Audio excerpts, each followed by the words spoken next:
तो नमस्कार दोस्तों, मैं दीपक नागर दीपक इकोनॉमिक्स के इस चैनल पर आप सभी दोस्तों का स्वागत करता हूं। दोस्तों, इस चैनल में डेली हम मॉर्निंग में डिस्कस करते हैं डेली इकोनॉमी न्यूज। स्पेशली हम यहां पर इकोनॉमिक टाइम्स, जो इकोनॉमिक्स का सबसे बेस्ट न्यूज़पेपर आता है इंडिया में, उसको हम यहां पर डेली डिस्कस करते हैं इकोनॉमिक टाइम्स को। आज है डेट 6 सितंबर, सॉरी 6 सितंबर आज डेट है 2023। और आई होप आप सब दोस्तों ने अब तक न्यूज़पेपर पढ़ लिया होगा। तो आज के न्यूज़पेपर में ऐसी तो विशेष कोई खास बात नहीं। एक तो ऑलरेडी एज यूजुअल जो न्यूज चल रही है G20 की चल रही है, ये सब आपको पता होगा। G20 का जो बेसिकली साल भर कार्यक्रम हुए इंडिया में, आपको अच्छे से पता होगा। G20 मैंने डिटेल में डिस्कस कर चुका हूँ, एक दिन काफी डिटेल में मैंने वीडियो बनाया था। आप चाहे तो मेरा पुराना वीडियो देख सकते हैं, जिसमें मैंने पूरी बेसिक, पूरा हिस्टोरिकल बैकग्राउंड सब कुछ बताया था। तो इस G20 का दोस्तों अब जो शिखर सम्मेलन होता है, मतलब हेड ऑफ द स्टेट, हर देश के प्रधानमंत्री, राष्ट्रपति, जो हेड ऑफ द स्टेट होते हैं ना, वो आएंगे। उनकी मीटिंग होगी 9 और 10 सितंबर। इसके पहले कई सारी मीटिंगें हो चुकी है। शेरपा की मीटिंग हुई, B20 की हुई, कई सारे ग्रुप बने हुए हैं, एम्प्लॉयमेंट का ग्रुप बना हुआ है, इन सबकी मीटिंगें हो चुकी है। लेकिन अब जो टॉप ऑफ द बॉडी है, सबसे टॉप कौन होता है डिसीजन लेने वाला, वो देश का प्रधानमंत्री या राष्ट्रपति होते हैं। तो उनकी जो मीटिंग है 9 और 10 सितंबर को न्यू दिल्ली में आएंगे। सारे देशों को जितने भी देखना, आप बड़े बड़े देशों के राष्ट्र अध्यक्ष यहाँ इंडिया में आने वाले हैं। अगले 2-4 दिन बहुत भारी न्यूज होने वाला है। तो दोस्तों, इस न्यूज बनाए रखें, एक बार बेसिक समझ लें, फिर 9-10 तारीख के बाद में जो फिर डॉक्यूमेंट जारी होगा, उसमें क्या क्या एग्रीमेंट हुआ, कुछ समझौते हुए कि वो सब हम बाद में 10 तारीख के बाद में डिटेल में देखेंगे। तो साथ में एक और न्यूज इसके साथ आई थी। बेसिकली एक ऑर्गेनाइजेशन है, फाइनेंशियल स्टेबिलिटी बोर्ड, बैंकिंग के जो तैयारी कर रहे हैं उनके लिए एग्जाम इंपॉर्टेंट है दोस्तों, FSB। इसके बारे में थोड़ा सा हम डिटेल जानेंगे। ज्यादा डिटेल में जानने की आवश्यकता नहीं है, कोई ऐसा बहुत बड़ा संगठन नहीं है, लेकिन चूंकि अभी ये न्यूज में रहा है G20 के लिए। G20 ने बेसिकली 2009 में इस FSB की स्थापना करी थी, इसलिए ये थोड़ा सा न्यूज में चल रहा है। इसके बारे में देखेंगे। एक दोस्तों, परचेजिंग मैनेजर इंडेक्स के बारे में न्यूज आई है। ये मैंने आपको कई बार बता दिया। PMI हर महीने इसका क्या होता है, डेटा आता है, घटा बढ़ा, ये चलता रहता है। PMI बेसिकली 2 सेक्टर के लिए आता है, एक तो सर्विस सेक्टर, एक मैन्युफैक्चरिंग के लिए। ये 2 सेक्टर के लिए हर महीने इसकी न्यूज आती है 2 बार।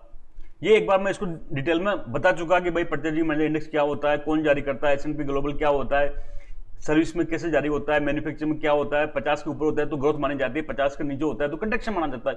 ये हमने एक बार डिटेल में देख लिया। अगर किसी दोस्त को दिक्कत हो तो पुराना वीडियो देखें आराम से। PMI का पूरा डिटेल मैंने डिस्कस कर दिया था। और उस दिन मैंने ये भी कहा था कि ये न्यूज हर महीने में 2 बार आती है। एक बार तो आएगी कि PMI सर्विस सेक्टर के लिए इतना रहा, एक बार आएगी PMI मैन्युफैक्चरिंग के लिए इतना रहा। तो उसके बाद हमको दोबारा नहीं पढ़ना, हमको बेसिक पढ़ना है। एक दोस्तों इंपॉर्टेंट न्यूज है UPI के रिगार्डिंग। इसके बारे में थोड़ा UPI के बारे में भी हम यहाँ डिटेल में डिस्कस करेंगे। तो सबसे पहले हमारी पहली न्यूज की तरफ चलते हैं। High interest rate could impair capacity of borrow to service debt. ये जो मुद्दा है उसके बारे में हम अभी नहीं डिस्कस करेंगे। हम केवल जानेंगे कि ऐसा किसने कहा। फाइनेंशियल स्टेबिलिटी बोर्ड ने, दुनिया के देशों पर कर्ज बहुत है, वो कई सारे देश कर्ज नहीं चुका रहे। आपने देखा होगा श्रीलंका जैसे देश फेल हो गए, पाकिस्तान की स्थिति भी ऐसी है। तो उसके बारे में कुछ राय दे रहा है अपनी, लेकिन हम उसके बारे में अभी यहाँ नहीं जानेंगे। हम जानेंगे फाइनेंशियल स्टेबिलिटी बोर्ड। तो इस फाइनेंशियल स्टेबिलिटी बोर्ड के बारे में बताऊं दोस्तों, एक तो इसके नाम से क्या स्पष्ट है कि ये दुनिया में क्या किस चीज के लिए काम करेगा। ये फाइनेंशियल स्टेबिलिटी के लिए काम करता है। पूरी दुनिया में वित्तीय स्थिरता बने रहे, देशों पर ज्यादा कर्ज ना हो, कोई भी देश ऐसे फेल नहीं कर जाए जैसे श्रीलंका फेल कर गया, जैसे पाकिस्तान की स्थिति हो रही, तो ऐसी स्थिति पैदा नहीं हो। इसके लिए ये क्या करता है, रिसर्च करता है, राय देता है, ओपिनियन देता है, अपनी क्या करेगा, पब्लिश करेगा, पब्लिकेशन वगैरह, ये सब करके क्या करता है, G20 देशों को बताता है। बेसिकली ये जो फाइनेंशियल स्टेबिलिटी बोर्ड है, कोई एक बहुत भारी संगठन नहीं जहां देश के प्रधानमंत्री वगैरह मिलते हैं। ये दुनिया के सेंट्रल बैंक जितने भी हैं, RBI वगैरह, ऐसे देशों का संगठन, ऐसे देशों का मेंबर है इसके। ये आपस में मिलकर पूरी दुनिया में फाइनेंशियल स्टेबिलिटी कैसे रहे इसके बारे में रिसर्च करते हैं और G20 जैसे संस्थाओं को देते हैं। ये फाइनेंशियल स्टेबिलिटी बोर्ड की स्थापना दोस्तों 2009 में होती, 2009 में G20 ने की थी। सबसे इंपॉर्टेंट पॉइंट है, इसलिए न्यूज में चलता है कि जो फाइनेंशियल स्टेबिलिटी बोर्ड की स्थापना बेसिकली दोस्तों G20 देशों ने 2009 में करी थी। इसने एक संगठन था पहले, फाइनेंशियल स्टेबिलिटी फोरम, FSF। ये FSF की स्थापना बेसिकली 1999 में हुई थी। ये G7 ने करी थी। बाद में इसको थोड़ा और व्यापकता देने के लिए इस FSF को समाप्त करके 2009 में फाइनेंशियल स्टेबिलिटी बोर्ड की स्थापना की गई 2009 में, जिसका हेडक्वार्टर बासेल में है। बासेल में आपको पता होगा एक और चीज का हेडक्वार्टर है, बासेल रूल का नाम सुना आपने बैंकिंग सेक्टर में। तो बासेल बेसिकली स्विट्जरलैंड में एक सिटी है। क्या है? स्विट्जरलैंड में एक सिटी है जहां पर क्या है, जहां पर एक संस्था है, कौन, bank for international settlement, bank for international settlement.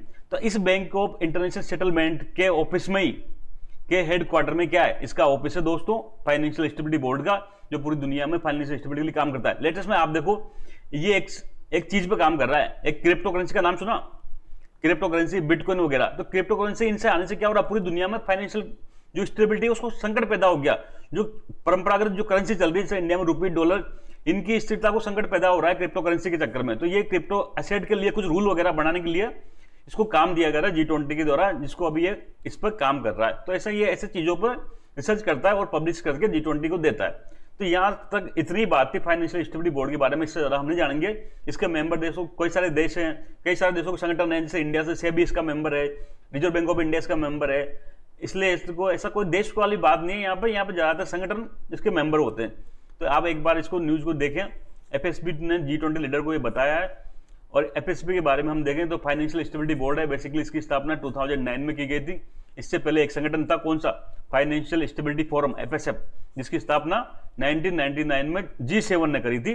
लेकिन FSB की स्थापना G20 देशों द्वारा की गई थी। इसका हेडक्वार्टर बेसल में है। बेसल में जो बैंक फॉर इंटरनेशनल सेटलमेंट है, BIS, इसका हेडक्वार्टर में इसका ऑफिस है। कोई बहुत बड़ा ऑफिस नहीं है इनका, 20, 25, 30 कर्मचारी काम करते होंगे FSB के अंडर में, इससे ज्यादा बड़ा इसकी वैल्यू नहीं है। ऑब्जेक्टिव हम देख सकते हैं, ग्लोबल फाइनेंशियल जो स्टेबिलिटी है उसके लिए क्या करना है, ये पॉलिसी को रिकमेंड करता है G20 देशों को। ठीक है, बात यहां तक फाइनेंशियल स्टेबिलिटी बोर्ड की बात, इतनी सी बात है। इसका हेडक्वार्टर वगैरह पूछा जा सकता है न्यूज में रहा, तो इससे ज्यादा इस पर टाइम देने की आवश्यकता नहीं है।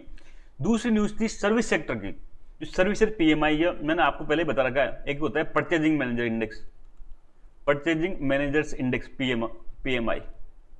बेसिकली ये क्या होता है, PMI एक संस्था है, S&P ग्लोबल, आप लोगों ने नाम सुना होगा S&P के बारे में। तो क्रेडिट रेटिंग एजेंसी है।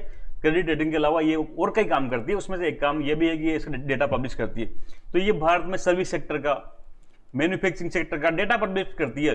वहां जा जाके पूछती है, जैसे मैन्युफैक्चरिंग कोई कंपनी, सपोज करो मारुति सुजुकी का कोई प्लांट है, तो वहां जाके पूछेगी भाई आपके पास नया ऑर्डर आया क्या, आपके पास इन्वेंट्री, पुराना माल बिका नहीं बिका, क्या स्थिति, भविष्य आपको कैसा लगता है क्या होगा, ऐसा क्वेश्चन पूछते जा जाएंगे।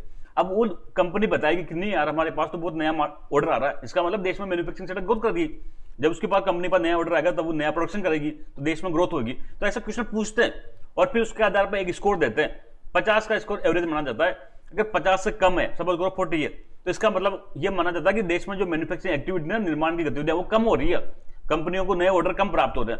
लेकिन अगर 50 से जरा बढ़ रहा है, 55, 60, तो ये अच्छी बात होती है। इससे मतलब ऐसी जो एक्टिविटी है ना, प्रोडक्शन वगैरह बढ़ रहा है। तो ये पहले ऐसा कुछ था, 62.3 था लास्ट मंथ, ये घट के अब कितना रह गया, 60.1 रह गया। तो मैंने तो ये आपको 1 लाख बार कह रखा कि हम किसी भी चीज का मंथली जो है ना डेटा का एनालिसिस नहीं करते, हम केवल एनुअली करते हैं, एक बेसिक पढ़ते हैं। तो बेसिक आपको मैंने बहुत पहले इसको डिटेल में डिस्कस कर रखा है। आज ये इसलिए बताया कि ऐसी न्यूज को हमको ध्यान नहीं देना, हर महीने इसका ट्रेंड आता रहता है, हम उसको नहीं देखेंगे। हमें एनुअल जो इकोनॉमिक सर्वे हमारा डॉक्यूमेंट होता है, उसको हमें एनुअली जो इसका ट्रेंड रहेगा, साल भर में क्या हाल रहा इसका, उसके बारे में डिस्कस करेंगे। ठीक है, बात यहां तक। अब जो हमारी लास्ट न्यूज है वो है RBI allowed pre sanction credit lines through UPI।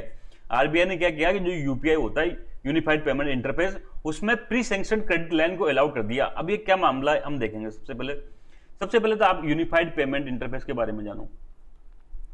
आप सबने जिंदगी में और आज की डेट में तो आपको पता है, दिन दूना रात चुगना, UPI बढ़ रहा है। हर आदमी, चाहे सब्जी का ठेला हो, चाहे कुछ भी हो, पानी पूरी का हो, हर आदमी ने क्या कर रहा है, अपना QR कोड लगा रखा है। तो UPI तो बेसिकली एक टेक्नोलॉजी है। इसके आधार पर हर बैंक ने अपना अपना ऐप बना रखा है। जैसे फोन पे, आप सबने, हम में से कई लोग फोन पे इस्तेमाल करते हैं, कुछ लोग गूगल पे इस्तेमाल कर सकते हैं। गूगल पे, कई सारे पेटीएम का आता है, और भी कई सारी चीजें आती है, मतलब लगभग हर चीज का ये आता है। ये सबके पीछे जो टेक्नोलॉजी होती है वो होती है basically UPI, unified payment interface, जिसमें हम मोबाइल डाल के क्या करते हैं, अकाउंट बना लेते हैं। ये तो करते हैं ना, हम फोन पे खोला, उसमें मोबाइल नंबर डाले, मोबाइल नंबर से जो अकाउंट लिंक कर रहा था वो क्या होता है, देखो मैं बताऊं आपको। सपोज करो आपको फोन पे अकाउंट खोलना है, चलाना है, तो सबसे पहले फोन पे की ऐप डाउनलोड कर ली। ठीक है, ऐप डाउनलोड करी। अब इसमें आप क्या करोगे, मोबाइल नंबर डालते हो, ये तो होता है पूरी कहानी। मोबाइल नंबर डाला, मोबाइल नंबर डालते, उस मोबाइल नंबर से जितने भी अकाउंट नंबर जुड़ रहे थे, बैंक अकाउंट, वो आ जाते हैं। अब आप कौन से बैंक अकाउंट से ट्रांजैक्शन करना चाहते हो, भाई आपने UPI से पेमेंट किया तो पैसा कहां से जाएगा, तो पैसा जाएगा बैंक अकाउंट से। तो उस बैंक अकाउंट को आप सेलेक्ट कर लेते हो। इसके बाद आपके पास उस बैंक अकाउंट में पैसा होगा तो आप UPI पेमेंट कर सकते हो। लेकिन दोस्तों शर्त अब तक क्या थी, ये बैंक अकाउंट में पैसा होना चाहिए। क्या होना चाहिए, पैसा होना चाहिए। ऐसा नहीं खाली अगर जीरो बैलेंस है तो आप पेमेंट नहीं कर सकते। ये बैंक अकाउंट में बेसिकली डिपॉजिट होना चाहिए आपका पैसा, आपका जो मनी है वो अकाउंट में जमा होना चाहिए। मेरे से अकाउंट में मेरी सैलरी आई, अब मैं पेमेंट कर सकता हूँ यूपीआई से। लेकिन एक सिस्टम होता है उधारी का, कैसे, क्रेडिट कार्ड। क्रेडिट कार्ड तो दोस्तों जो ये अभी सिस्टम है केवल डिपॉजिटरी यूपीआई को पेमेंट कर सकते हैं, वो थोड़ा क्या कर रहा है यूपीआई को लिमिट कर रहे हैं। तो आरबीआई क्या चाहता है, आरबीआई चाहता है कि यूपीआई की रीच बढ़े और लोग यूपीआई को इस्तेमाल करें। तो इसके लिए क्या करो, कई सारे लोग आज भी ऐसे हैं जो पेमेंट के लिए क्रेडिट कार्ड का इस्तेमाल करते हैं। तो अगर आप क्रेडिट कार्ड में तो बैलेंस नहीं होता डिपॉजिट, क्रेडिट कार्ड में तो क्या होता है नेगेटिव जाता है, आप सब जानते हैं क्रेडिट कार्ड का इस्तेमाल। तो क्रेडिट कार्ड का इस्तेमाल अलाउ करो यूपीआई में। तो आरबीआई क्या चाहता है, यूपीआई की रीच बढ़ाने की सबसे पहले तो क्या किया, क्रेडिट कार्ड को अलाउड कर दिया। पर दोस्तों केवल रुपए क्रेडिट कार्ड को अलाउड किया। अगर आपके पास, जैसे मेरे पास आईसीआई बैंक का क्रेडिट कार्ड है, लेकिन वो क्या है, वो मास्टर कार्ड ने जारी किया हुआ है, तो मास्टर कार्ड वाले को अभी यूपीआई पर आरबीआई ने अलाउड नहीं किया, रुपए क्रेडिट कार्ड को कर दिया। अगर आपके पास किसी के पास में रुपए वाला क्रेडिट कार्ड है तो आप है ना उसको क्या कर सकते हो, अपने ना यूपीआई पर लिंक कर सकते हो और यूपीआई के माध्यम से पेमेंट कर सकते हो। ऐसे दोस्तों कई और होता है pre approved loan. Pre approved जो इसका न्यूज थे basically pre sanction credit line, pre sanctioned credit line, ये आपने सुना होगा कई बार। आपके पास मैसेज आता रहता है कि प्री अप्रूव्ड 50,000 का लोन ले लो, प्री अप्रूव्ड पर्सनल लोन ले लो, ये कर लो। तो इसमें होता क्या है दोस्तों, जैसे आपकी क्रेडिट हिस्ट्री बढ़िया है, ठीक है, क्रेडिट हिस्ट्री बहुत ही अच्छी है, तो बैंक क्या करते हैं, आपको खुद नहीं पीते कि ये डॉक्यूमेंट लाओ वो डॉक्यूमेंट लाओ, पहले अप्रूव कर देते हैं उस क्रेडिट हिस्ट्री, या आपका पहले पेमेंट रिकॉर्ड अच्छा रहा है, आपकी सैलरी वगैरह टाइम पर जमा होती, सब कुछ सिस्टम बढ़िया था, तो बैंक को लगता है कि ये आदमी तो काम का है, ये बंदा तो काम का है, तो उसको क्या करते हैं, पहले प्री अप्रूव्ड लोन कर देता है। कोई कागज वगैरह कुछ नहीं चाहिए, वो आपके एक लोन लिमिट बांधेंगे, सपोज 1 लाख रुपए की पर्सनल लोन अपन ने क्या किया, आपको प्री अप्रूव्ड कर दी, ठीक है, अब आप उसका इस्तेमाल कर सकते हैं। तो अब आरबीआई ये कह रहा है कि भाई ऐसा प्री अप्रूव्ड है ना, लोन भी कर दिया ना, तो इस लोन अकाउंट को भी क्या कर सकते हैं, इस लोन अकाउंट को भी आप यूपीआई से जोड़ सकते हैं और उसके माध्यम से पेमेंट कर सकते हैं। तो धीरे धीरे क्या हो रहा है, आरबीआई यूपीआई की रीच बढ़ा रहा है। सबसे पहले तो जो डिपॉजिट अकाउंट है, जैसे कि सेविंग अकाउंट और करंट अकाउंट, ये दो ही आप लिंक कर सकते थे यूपीआई से, लेकिन धीरे धीरे फिर क्या किया, क्रेडिट कार्ड को अलाउ किया। तो क्रेडिट कार्ड भी कौन सा, केवल रुपए वाला। देखना आने वाले टाइम में, अगले साल 2 साल में मुझे लगता है आरबीआई सभी क्रेडिट कार्ड को अलाउ कर देगा। इसके बाद में एक अगली स्टेप आरबीआई ने उठाई है, वो है कि क्रेडिट जो लाइन होती है, बैंक जो लोन अप्रूव कर देता है आपका, उस लोन को भी, अकाउंट को भी क्या कर सकते हो आप यूपीआई पे या फोन पे जोड़कर उससे पेमेंट कर सकते हो। तो अगर आई होप आप ये न्यूज अब तक समझ गए होंगे, दोबारा हम न्यूज को देखें तो आरबीआई ने क्या किया, अलाउड प्री सैंक्शन जो क्रेडिट लाइन होती है ना, उसको आप, उससे आप यूपीआई का पेमेंट कर सकते हैं, मतलब आप एक तरह से आपके लोन अकाउंट के माध्यम से यूपीआई में पेमेंट कर सकते हैं। अब तक ये फैसिलिटी नहीं थी। तो दोस्तों जो आज के जो 3 इश्यू थे हम यहीं खत्म होते हैं, जल्द मिलेंगे, तब तक के लिए थैंक यू, जय हिंद।